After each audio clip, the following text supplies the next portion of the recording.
Welcome to Second Chapter Stories, a place where the later seasons of life are honored with tenderness, courage, and a quiet kind of truth. Here, we believe that every person, no matter their age, holds within them a new beginning waiting for light. When you listen to our stories, you will find companionship, reflection, and the gentle reassurance that transformation does not belong only to the young. It belongs to anyone who still wakes each morning with a pulse of longing in the heart. Today, we invite you to settle in, breathe slowly, and let this story unfold like a winter sky opening toward dawn. This is the journey of Jonathan, 58 years old, living in New York City, a man whose life was upended by a late divorce after 34 years of marriage. Now standing at the edge of a life he no longer recognizes, he carries the weight of loss and the uncertainty of beginning again. His days have grown quiet, his evenings long, and his place in the world feels strangely hollow. Yet somewhere beneath the grief, a faint ember still waits, hoping to be stirred into warmth. Our story begins on the Upper West Side. In the early weeks of winter, the air carries the brittle scent of cold metal and distant snow, and the sky rests low over the rooftops like a tired blanket. Jonathan returns to his apartment shortly after 4 o'clock in the afternoon, when the sun has already begun its slow descent behind the Hudson River. He closes the door gently, as if not to disturb the silence that has grown into a presence of its own.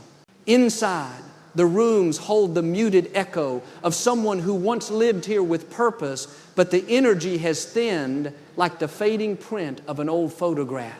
Boxes stand near the wall, half unpacked, filled with fragments of the life he shared with the woman who is now his former wife. He touches the corner of a frame containing a vacation picture from many summers ago. He removes his hand quickly as if the memory has burned him. In the quiet, he hears distant traffic, the muffled voices of neighbors, the low hum of the heating system. Yet all of it feels far away, as though he is listening through a pane of thick glass. Jonathan moves to the window and looks down at the street. People hurry along the sidewalks, protecting themselves from the winter wind with scarves and heavy coats. Their footsteps seem purposeful, each person moving towards someone or something or somewhere. He watches them with a growing sense of disconnection. The city he has lived in for decades now feels like a stranger, familiar in shape, unfamiliar in spirit. As evening deepens, shadows collect in the corners of the room. He switches on a lamp, but the warm glow cannot soften the heaviness inside him. He prepares a small dinner, more out of habit than appetite, and sits at the table without tasting the food. A part of him wonders whether this is how life narrows for some people, not through a dramatic collapse, but through a slow retreat from the world, one quiet evening after another. He recalls how friends had encouraged him to start fresh, to embrace freedom, to look on the bright side. Their words were well meant, but they skimmed the surface of his reality. Starting again at 58 is not simply a matter of optimism.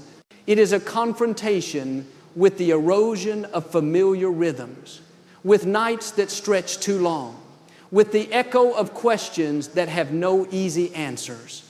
And so he sits, listening to the stillness as if it might tell him what to do next. Outside, the wind shifts, rattling a loose window frame. A small sound, yet it pulls him back from the hollow place inside. For a moment, he feels the weight of the seasoned winter, not only in the city, but also in the heart. He rises slowly, turns off the lamp, and stands in the dim glow of the streetlights, filtering through the curtains. This is where our story opens. A man standing alone in a quiet room, his life reduced to boxes and echoes, awaiting a sign he cannot yet imagine. A man whose second chapter has not begun, but who senses somewhere beyond the darkness the first fragile hint of dawn. The early days of spring arrive quietly, almost shyly, as though the season itself is uncertain of its place after such a long winter. On a pale morning, when the city is covered in a thin veil of mist, Jonathan returns from a brief walk to find an envelope slipped under his door. He recognizes it immediately. Its stark official seal holds the final confirmation of what has already unraveled in his life. He hesitates before picking it up, sensing that the moment will change the atmosphere of the room in a way he will not be able to reverse. He opens the envelope slowly, careful not to tear the paper. Inside lie the documents finalizing his divorce. The ink is dry, the signatures firm, the language cold and precise. When he presses his thumb against the lower corner, the paper trembles, and so does he. It is strange, he thinks, how the end of 34 years can fit onto a few pages held together by a thin staple. He places the documents on the table and sits down, leaning forward with his hands clasped as if in prayer. A dull ache radiates through his chest, both familiar and new, like a wound reopening. For a long moment, the apartment feels smaller, its walls inching inward. He senses the absence of the routines that once shaped his days. Gone are the shared breakfasts, the evening conversations, the quiet comfort of simply occupying the same space. The loss is not only of a partner, but also of the architecture of his life. He watches the steam rise from the cup of tea he had prepared earlier, now untouched and cooling. It reminds him of breath leaving the body, slow and inevitable. Outside, a siren wails somewhere in the distance. It stretches across the city like a thin thread of urgency, contrasting sharply with the stillness inside. Jonathan rubs the bridge of his nose, trying to steady himself. He has always been a man who handled challenges with composure, deadlines, clients, the unpredictable storms of creative work. But this is different. This is not a problem to solve, it is a landscape to cross. As the day unfolds, small signs of strain appear. He forgets to eat lunch, drinking only water, without registering the emptiness in his stomach. The hours pass with a blurred quality, as though time has lost its sharp edges. When evening finally approaches, he attempts to prepare a simple meal, but loses his balance for a moment. His vision narrows and darkens at the edges, and he grips the counter until the dizziness subsides. For a brief second, he wonders if he might fall, and the thought frightens him more than the actual sensation. He steadies himself and sits down, breathing slowly. The fainting spell leaves behind an unsettling awareness of his own vulnerability. Until now, he had viewed loneliness as an emotion, a heaviness of the spirit. But in this moment, he sees it as something much larger, something that can take hold of the body itself. It is a force that can weaken a person without warning, like water seeping through the cracks of a weakened foundation. Night arrives with a thick darkness, and Jonathan moves through his apartment with caution as though the shadows might trip him. When he lies in bed, he stares at the ceiling, tracing the faint curve where the light from the street meets the quiet of the room. He expects sleep to come quickly from exhaustion, but his mind refuses to rest. Scenes from the past play in fragments, words he spoke, words he wishes he had not spoken, moments that feel blurred by time, yet painfully sharp in memory. He realizes, with a clarity he cannot deny, that he is standing at a threshold. The divorce is no longer a process or an unfolding. It is now a completed fact. He is alone with no framework to hold him steady, no comforting narrative to soften the edges. Something must shift, he thinks, though he does not yet know what. For now, he simply listens to the quiet, hoping the darkness will loosen its grip by morning. As spring matures into early summer, the city sheds its layers, revealing a liveliness that seems to belong to everyone except Jonathan. He wakes each morning around 7 o'clock to the muted brightness filtering through the curtains, yet the light does not stir him in the way it once did. Instead, it emphasizes the weight in his chest. He moves through his rooms as though he is walking through water, each step deliberate and slow. Life has not collapsed dramatically, it has thinned, dissolved, leaving him suspended in a space where the ground beneath him no longer feels steady. He begins spending long hours outside, wandering without a destination. The subway becomes a kind of moving shelter, its repetitive rhythm matching the steady hum inside his head.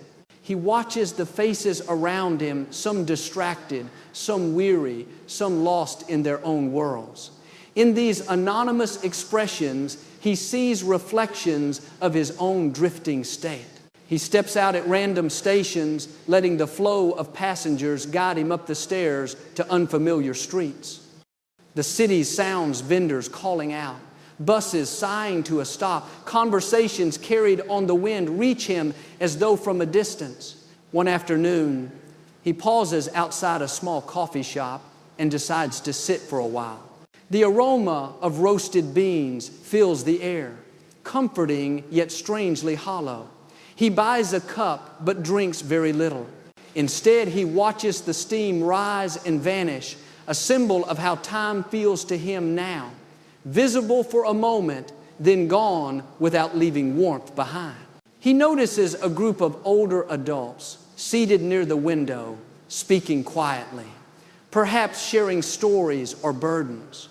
For a brief moment, he imagines joining them, but the thought of entering a circle he does not belong to makes him withdraw. At the suggestion of a friend, he reluctantly attends a support group for men who have recently divorced. The room is modest, the chairs arranged in a loose circle. The facilitator speaks with calm sincerity, inviting each person to share as they feel ready. Jonathan listens as voices tremble under the weight of disappointment, betrayal, fear. When it is his turn, he opens his mouth, but the words refuse to come. Something inside him tightens, a mixture of shame and overwhelm. He nods politely, excuses himself, and leaves before the session ends. Outside, the sunlight feels harsh, illuminating a vulnerability he had tried to keep hidden. In the days that follow, ordinary tasks grow heavier. Grocery shopping becomes a challenge. He stands in the produce aisle, unable to decide what to buy for one person. He delays responding to messages from friends because he cannot summon the energy to pretend he is doing well. Cooking, which once brought him comfort, now feels like a chore he performs without intention. His apartment begins to reflect his inner state, with dishes left out longer than usual and laundry waiting in quiet corners. Sometimes he wakes at 3 o'clock in the morning with a tightness in his throat, unsure whether it is anxiety or grief. He sits by the window, watching the city lights shimmer like distant constellations, each glowing point a reminder of life continuing without him. He wonders who he is in this new chapter that he never asked for. A man without a partner, without daily purpose, without a place where he feels necessary. Yet beneath this heavy fog, there is a peculiar ache that does not vanish. It is not hope, not exactly. It is more like a faint pull, a whisper that something awaits him beyond this in-between place. He cannot see it, and he certainly cannot name it, but its presence keeps him from collapsing entirely. It is a fragile thread, almost imperceptible, but it holds. One evening, as he walks home through the soft glow of street lamps, he notices how the light falls on the pavement, creating long pathways of gold amid the surrounding shadows. It occurs to him that life, too, is composed of such contrasts, stretches of darkness interrupted by sudden brightness. The thought lingers, faint but persistent. He continues walking, unsure where the idea came from, yet sensing that it is the first true shift inside him in a long while. A light drizzle falls over the city on an otherwise unremarkable Tuesday afternoon. Jonathan walks without direction, letting the weather guide his steps.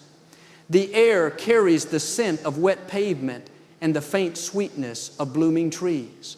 Drops of rain gather on his coat, clinging like small fragments of the day he cannot shake off. As he passes through the East Village, he notices a window blurred by steam. Behind the fogged glass, shapes move gently, hands stirring pots, silhouettes bending over cutting boards. A simple sign taped to the window catches his eye. Help needed community kitchen. He pauses. The sign is handwritten, its letters slightly uneven, as if created by someone who valued sincerity over perfection. It holds none of the polished certainty he once demanded from himself as a designer. Instead, it carries an unguarded humility. Something inside him stirs, subtle yet insistent. Before he can question himself, he opens the door and steps into the warm breath of the kitchen. The contrast is immediate. Steam rises in soft clouds. The aroma of simmering soup wraps around him with unexpected gentleness. Conversation fills the air low, steady, comforting. At the center of the room stands a woman with silver-streaked hair and kind, observant eyes. She notices him instantly, her expression lighting up with a welcome so natural it disarms him. "You look like you might need a place to warm up," she says, her tone steady, not prying. "I am Rosa. If you would like to help, we always have space." Jonathan hesitates, not from reluctance, but from unfamiliarity with being met so openly. He nods, offering a quiet greeting.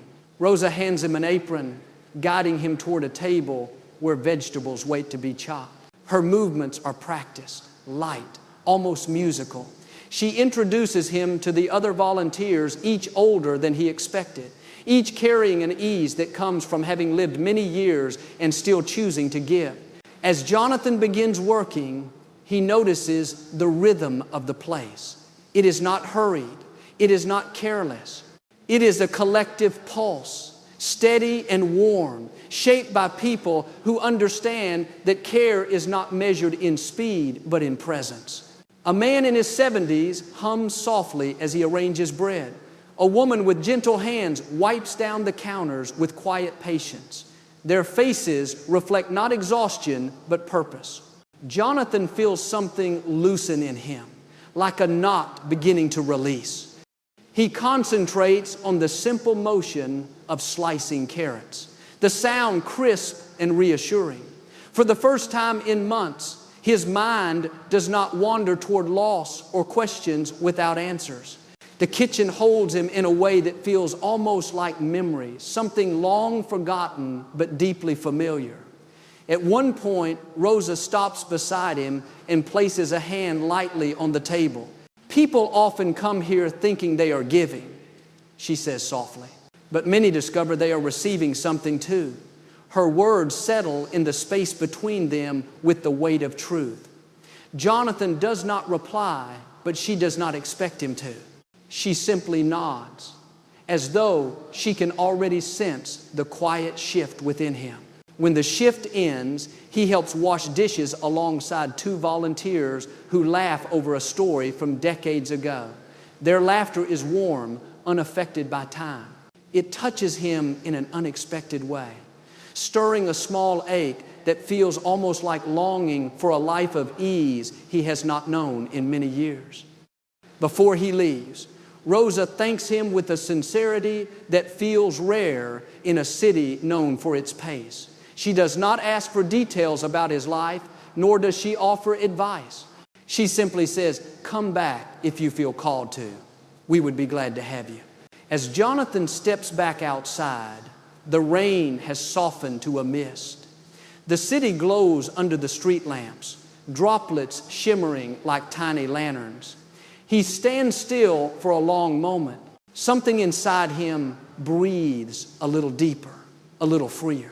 It is not a revelation, not a dramatic shift, just a flicker of warmth in a place that has been cold for too long. He walks home slowly, carrying with him the scent of soup, the rhythm of gentle voices, and the memory of Rosa's steady gaze. And though night gathers around him, he senses, faintly, the presence of a doorway that is open not behind him, but ahead. Jonathan returns to the community kitchen the following week, walking with a sense of anticipation he does not readily admit to himself. The air is cool, the sky brushed with the soft gray of an early morning that has not yet decided whether to brighten or dim. As he approaches the familiar doorway, he feels a gentle tightening in his chest, part hesitation, part hope. Inside, the kitchen is already alive with motion. Pots clatter softly, and the warm scent of freshly baked bread drifts through the room like a quiet invitation. Rosa greets him with a nod that carries both welcome and trust. She guides him toward the vegetable station, where the day's work awaits. At first, the tasks feel grounding, peeling, washing, arranging. The rhythm of the kitchen moves around him with an energy that is neither urgent nor slow, but steady, like a heart learning to beat in a new tempo. He finds comfort in the repetition, in the small usefulness of the work. Yet, as the hours pass, subtle challenges emerge. A pot overboils when he turns away too soon. A crate of onions slips from his hands when he misjudges the weight. None of the mistakes are serious, but each one stirs an old self-doubt that has been quietly lying beneath the surface. He watches the other volunteers move with practiced ease. Their hands seem to know exactly where to go, what to reach for, which motions will keep the flow steady. He feels slow in comparison, like a man stepping into a dance whose steps he once understood but has forgotten with time. By midday, the kitchen grows fuller and noisier. Conversations weave together around him, rising and falling like overlapping waves. Jonathan tries to keep up, but the pace presses on him. While carrying a stack of bowls, he bumps into a tall man arranging trays on a counter. The bowls rattle loudly, a few nearly toppling. The man, whose name is Martin, turns with a sharp expression, "You need to move faster." Martin says, not harshly, but without softness. This place gets crowded, and hesitation slows everyone down. The words strike deeper than Jonathan expects. Something old awakens a memory of past criticisms, of moments when he felt inadequate in the eyes of someone he cared for. A tightness forms in his chest, and the hum of the kitchen suddenly feels overwhelming. He apologizes quietly and steps back, but the echo of the reprimand follows him through the next tasks. Rosa notices. During a brief lull, she gestures for him to take a seat at a small corner table. She pours 2 cups of tea, placing one in front of him with a gentle firmness that invites no resistance. Purpose does not arrive perfectly formed, she says, watching the steam curl upward. It grows slowly, especially after loss, and growth is rarely comfortable. Jonathan looks down at his hands, the faint tremble revealing more than words ever could. He admits in a quiet voice that he is unsure of his place here, that he fears being a burden, that he is not the version of himself he once relied upon. Rosa listens, her expression steady, her silence compassionate. When she finally speaks, her voice is soft. Everyone here has felt lost at some point, she says. Some still do. We do not come because we are strong. We come because this place helps us remember who we can become. The words seep into him with a surprising warmth. They do not erase the sting of the earlier moment, but they soften its edges. He finishes the tea slowly, letting its warmth travel through him like a small reassurance. When he returns to the kitchen, The work resumes with the same steady rhythm. Martin offers a curt nod, as though acknowledging the earlier tension has passed. Jonathan focuses on one task at a time, allowing himself to move without the pressure of perfection. By the end of the shift, he feels tired but not defeated.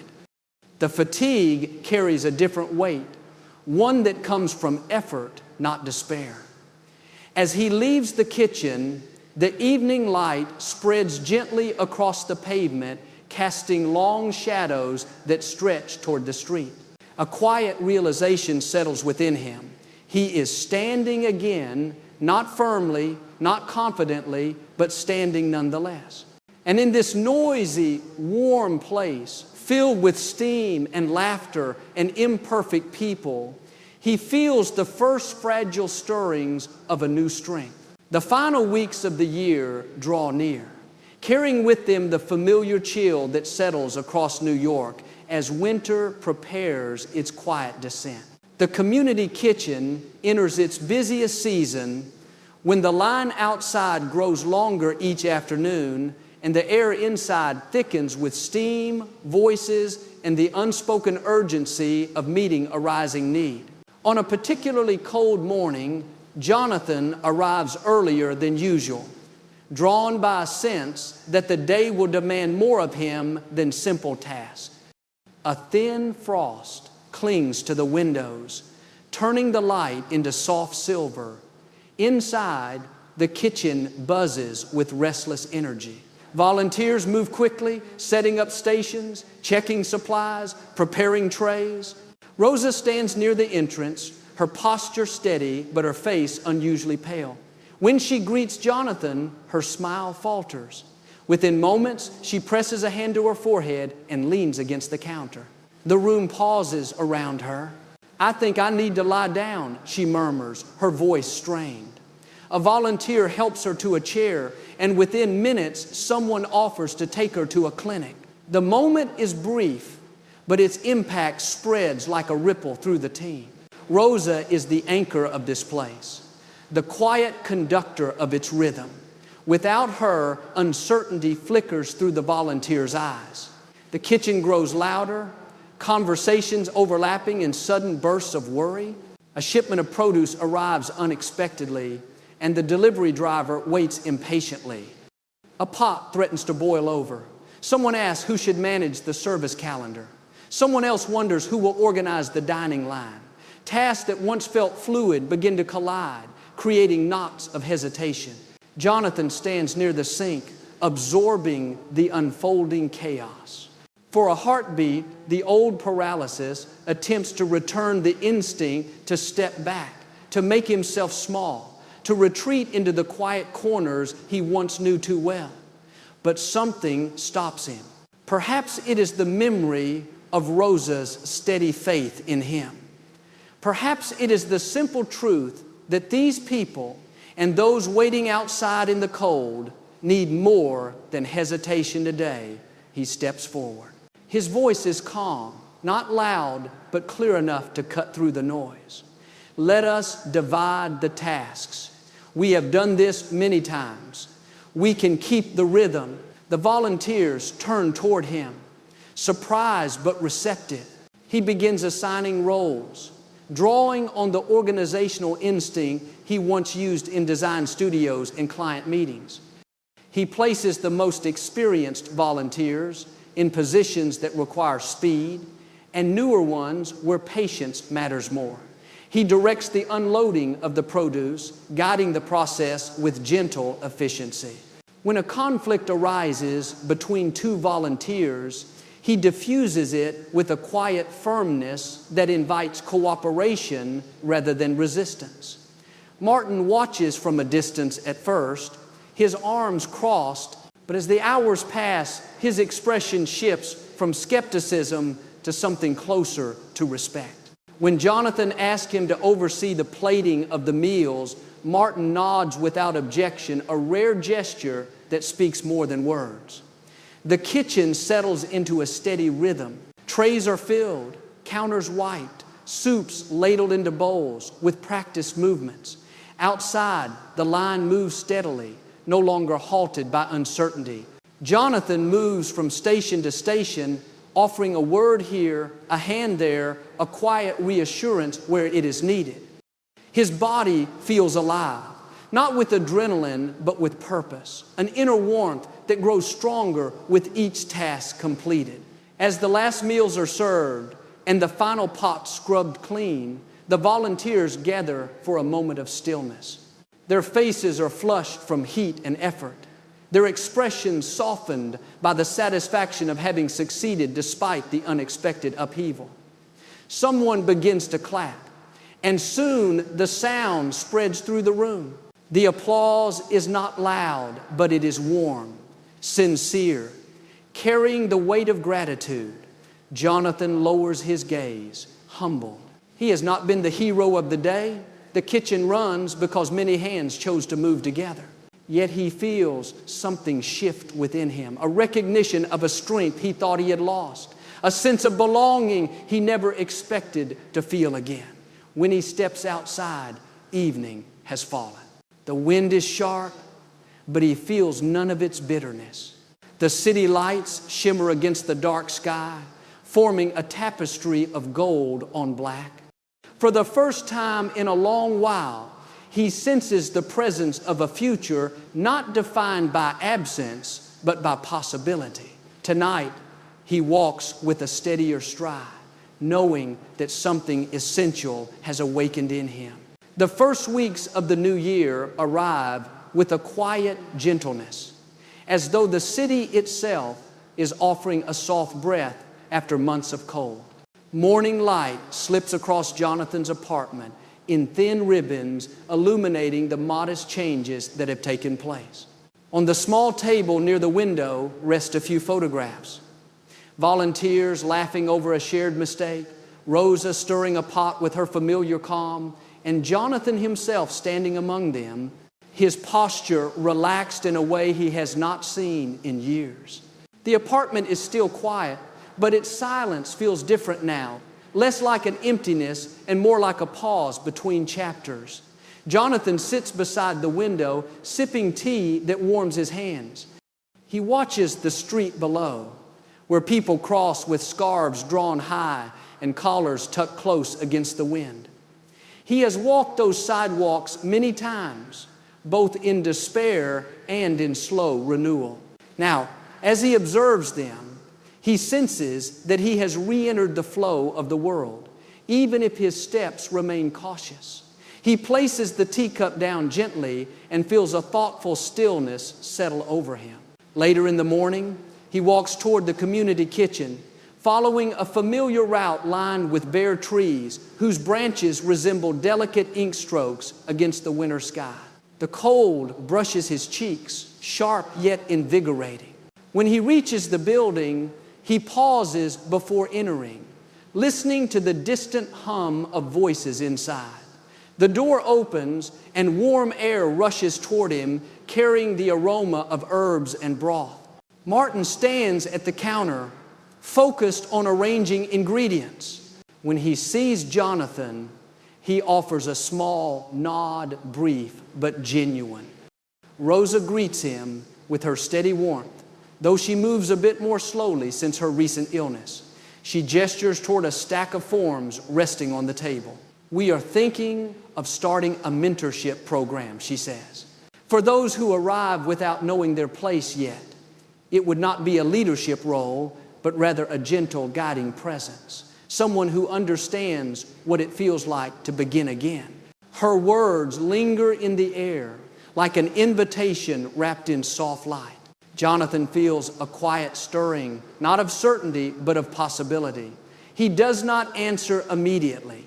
Instead, he studies the expressions of the volunteers around him, the way they move with grace, the way they support one another, the way they embody the truth that purpose is rarely found alone. He senses that Rosa's suggestion is not a request, but a recognition of something she believes he is ready for, even if he does not yet fully see it. Throughout the day, he works with a calm focus.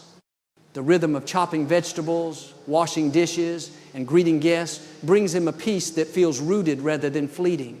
When someone new arrives, an older man with tired eyes and uncertain hands, Jonathan notices the familiar hesitation in his posture. He offers a gentle greeting, guiding him to a simple task. The man smiles faintly, grateful for the quiet welcome. In that moment, Jonathan glimpses the shape of the role Rosa had described. Evening settles over the city when he finally steps back out onto the street. The sky glows with a muted lavender hue, the kind that appears only in winter when daylight softens before disappearing entirely. The air is crisp, but he feels warmed from within. He walks slowly, absorbing the subtle sounds of the neighborhood, the rustling of a newspaper, the soft thud of footsteps on pavement, the distant call of someone hurrying home for the night. When he reaches his building, he pauses before going inside.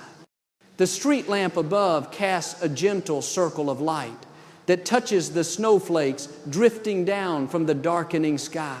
He stands within that circle, feeling both grounded and in motion, as though the city is whispering that life is never fixed but always unfolding. He knows he has more to face: loneliness that still returns on quiet nights, questions that have not yet found answers, and uncertainties that accompany any new beginning.